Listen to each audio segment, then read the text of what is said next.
What's up, my people? Today on Run It Back Philly, we're going to talk about some things that Stephen A. Smith said about the Philadelphia 76ers wasting an amazing year from Joel Embiid. And J.J. Redick also had some comments on his podcast, the only Sixers player, former Sixers player who should have a podcast because it's relatively interesting compared to some other people that I roast all the time. But yeah, let's get into it, man. We're going to listen. We're going to talk about the Stephen A. Smith thing, and then we're going to react to the audio clip from J.J. Redick's podcast about Joel Embiid and the Sixers wasting his prime. Let's go. Welcome to Run It Back Philly. DJ Eastwood doesn't need your mother-f***ing intro. What is good, Run It Back Nation? You know the drill. Run It Back Philly, DJ Eastwood. I don't need your mother intro, man. No frauds, no fanboys. Hit the like button on the video. Hit the subscribe button if you're a Philadelphia sports maniac like myself. And hit the notification bell so you don't miss any of these videos. Let's get right into it, man. Stephen A. Smith calls out the Sixers for wasting Joel Embiid's prime years. This was on First Take about 2 days ago. And I've been wanting to just touch on it. Pause. Here you go. So it's by article written by Kai Carlin. Shout out to Kai Carlin. Stephen A. Smith calls out Sixers for wasting Joel Embiid's prime. I'm not going to read the whole article. I just want the part that Stephen A. Smith said. So here's what he said. Despite Embiid saying the Sixers are fine, it does seem that Philadelphia will have to make a move in order to truly contend in the East. We know that. Realistically, we know that.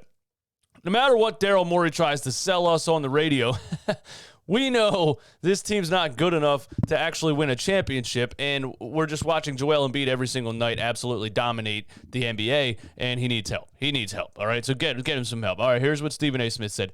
Absolutely, and I don't think Doc Rivers can say that. On First Take on Thursday morning, he called out the Sixers for waste. Don't think Doc Rivers can say what? I don't know. Anyway, I haven't spoken to him, but I'm pretty sure he's feeling that way. I'm a fan of Daryl Morey. Daryl Morey, to me, did a damn good job in Houston. They didn't win a championship, but he was knocking at the door. He's really, really waiting for it. Come on, Kai. Where's your editor at, bro? He's really, really waiting for it, but the Golden State Warriors were standing in his way along with a few other teams, but I'm a fan of his. I've known Daryl Morey for a very, very long time. Well, thank God Stephen A. Smith is clearing the air here and letting us all know that Daryl Morey is reliable. What would we do without Stephen A. Smith letting us know that? Anyway, I love Daryl for a very long time. I'm very fond of him. You got to pull the trigger, man, because Joel Embiid's health isn't guaranteed. Don't get me wrong. I'm not saying do it for anything. That's not where I'm going. What I'm saying is you've had ample time. Ben Simmons let you know over the summer he wanted out. I understand the commitment not to lose him for 20 cents on the dollar. I totally get all of that. I'm saying you're Daryl freaking Morey. Figure it out. I'm not saying trade him for 20 cents on the dollar. I'm seeing since July, you've had all of this time. Joel Embiid has one impediment above all else, and that is durability. His health has been a question mark. He didn't play the first 2 years after he was drafted because of his foot, for crying out loud. He missed a slew of games over the years because of health issues. He's missed games last year because of health issues. We know when he's healthy, he's a monster. He's big time. Joel Embiid right now, because Kevin Durant got hurt and Steph has slid, Joel Embiid is my MVP. He's averaging 28 and 10. He's shooting 49% from the field. When Ben Simmons took this position, Joel Embiid stood up in front of Philadelphia. It's a second home to me, and I love that city. I love what it represents, and I'm telling you, for him to stand up and say, y'all ain't got nothing to worry about, I got this, and perform this way, you're wasting it because you don't know how healthy he's going to be. Now, there's a lot of things we could touch on. I love the last part because Ben Simmons totally not just disrespected the fan base, disrespected the city, disrespected his home country of Australia. He disrespected his teammates. And Joel Embiid took that he just took that better than a lot of athletes would take it. He hardly said a word. The only thing he really said was one time they asked him in practice what is something, and he said, I don't care about that, man. He can do whatever he wants. And he stood up and played at a higher level than he was playing before. He put the entire city of Philadelphia on his back in the wake of a fraud quitting on his basketball team. That's step number one. But the thing about his health is important too, because I say all the time, I don't know how long Joel Embiid's going to play. Is he going to play till he's 32 or 33? Who knows? You know what I mean? It could be a DeMarcus Cousins situation, knock on wood. But I'm just saying 7 feet, 280. They don't have long careers. That's why this bothers me as much as it does. I get you want to get the most you can for Ben Simmons, but Joel Embiid's not a 6'2 guard. He's not LeBron James. He's not going to play until he's 40. He's just not. He has a small window, and he's in his prime right now. You might have to take 75 cents on the dollar. Daryl, don't waste this. So I agree with pretty much everything Stephen A. said right there.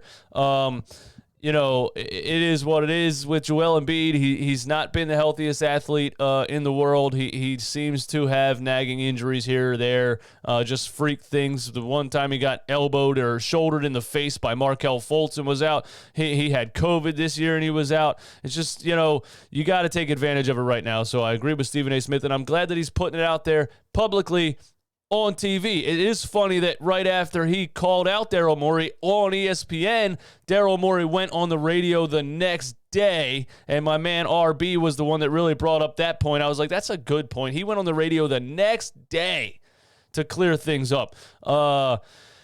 So it's all interesting, and it's all going to get interesting as the trade deadline comes. This is very interesting. The team is not very interesting right now outside of Joel Embiid, but the situation is very interesting because, damn it, something's going to happen. I can just feel it. So also, JJ Redick had comments on his podcast, 3 for 2, is it called? Or is it called The Old Man and the Three? I don't really know. But I'm just going to play a 5-minute clip here and give you my thoughts on what JJ Redick says about the Sixers wasting Joel Embiid's prime also.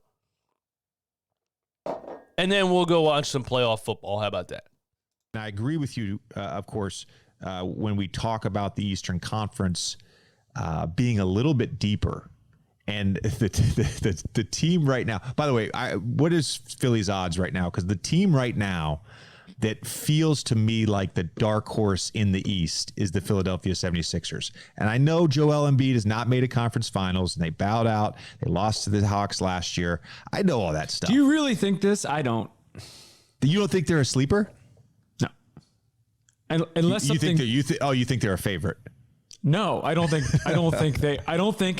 I think there's a massive elephant in the room, and if that elephant does not get moved, I don't think Joel is on another. Yeah, I agree with the guy on the right. I don't know his name, but does JJ actually think they're a sleeper right now without a Ben Simmons move? He can't possibly think that. Other planet. You can make the legitimate argument Joel's the best player in the world right now.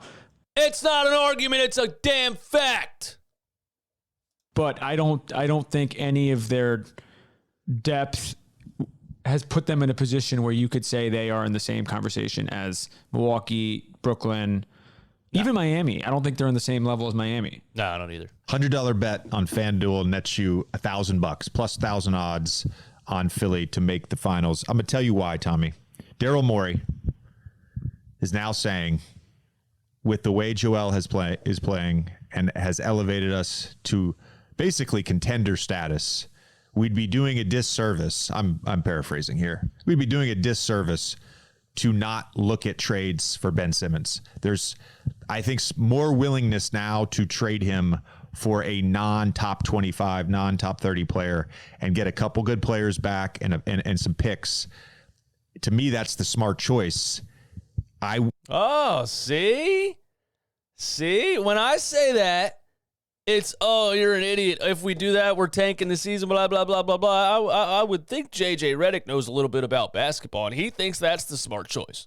I don't know how you can justify wasting this year of Joel's prime when things across the league feel fairly wide open. I agree. I think but I just don't see any evidence that this trade is going to happen. When the trade happens, I think this is a totally different conversation. I think we can hop on 30 minutes after the trade is officially signed at the NBA, and I will probably be agreeing with your take because with Joel in this current state, they should be in the conversation to be in the finals. There's nobody that can defend him in either conference. We'll do another FanDuel.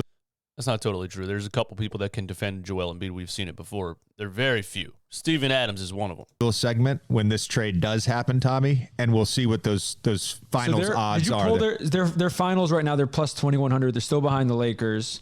To win it all. You're saying win it all. The Bulls are 2,200. Yeah. So here's a team that.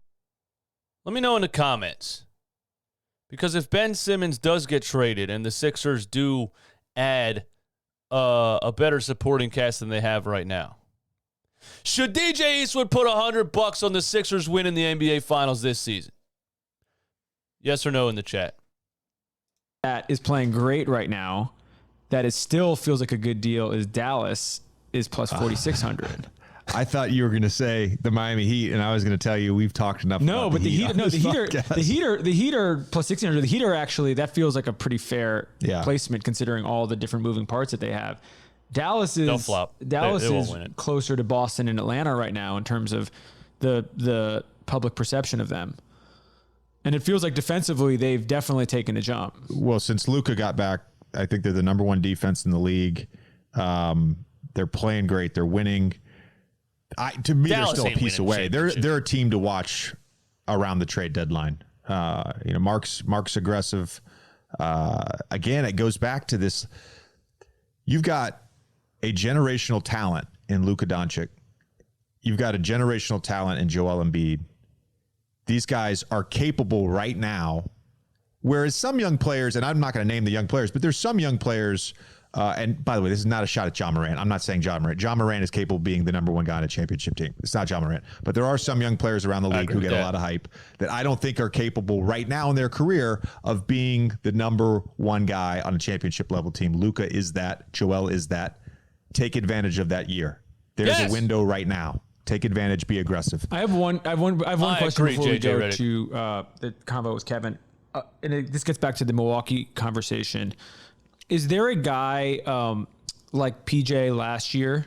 Is there a guy who's a vet who you feel like either through a buyout or a trade, not based on like things you know are going to happen or anything like that, but do you feel like can be added to one of these teams and can make a difference? Because that's why it's so tough to really say these things definitively now is PJ made a massive difference for them last year. And I think that happened in March or something like that. Right. I think his trade may have happened pre-deadline. I think it happened a few weeks before. Yeah. Don't quote me on that. It just felt like maybe it happened a few weeks before. But what I was going to say was there's one guy in particular that always comes to mind, and it's Eric Gordon, who despite some dysfunction, despite some losing, Big Eric Gordon has fan. been an absolute pro this year in Houston. His numbers are good. His efficiency numbers are good. We know he can guard. We know he can space the floor. We know he can be a tertiary or a secondary option on offense. That's what championship level teams are looking for at the deadline. And he's just not going anywhere. So That's a big he's pickup the for guy that look, can't trade trade Ben to deadlines Houston. rarely swing things in favor of a championship. It happens, but you're really looking to you're not looking for foundational building blocks necessarily. You're looking for those ancillary pieces that are going to sort of get you over the hump. I think Eric Gordon is the guy. And I agree with you. I pretty much agree with everything JJ Redick said in that clip. Don't waste Joel Embiid's prime. Don't waste one of the best years from a Philadelphia 76er in the history of the franchise. And yet, you don't need a superstar. You're not going to get a superstar. You need high-level role players around Tyrese Maxey and Joel Embiid. If you could find a facilitating point guard, experienced point guard somehow, some way, then that would be amazing in a trade back. But the Kings trade package looks like one of the best options out there, and I don't know how you would work it with Houston, but you need players, like he said, an Eric Gordon type, those experienced veterans that are clutch in big moments and don't absolutely fold like the young guys that are all over this Philadelphia 76ers roster. Let me know what you think in the comments. It is DJ Eastwood, Run It Back Philly. No frauds, no fanboys, and I don't need your mother intro. Peace. Oh, shit. Oh.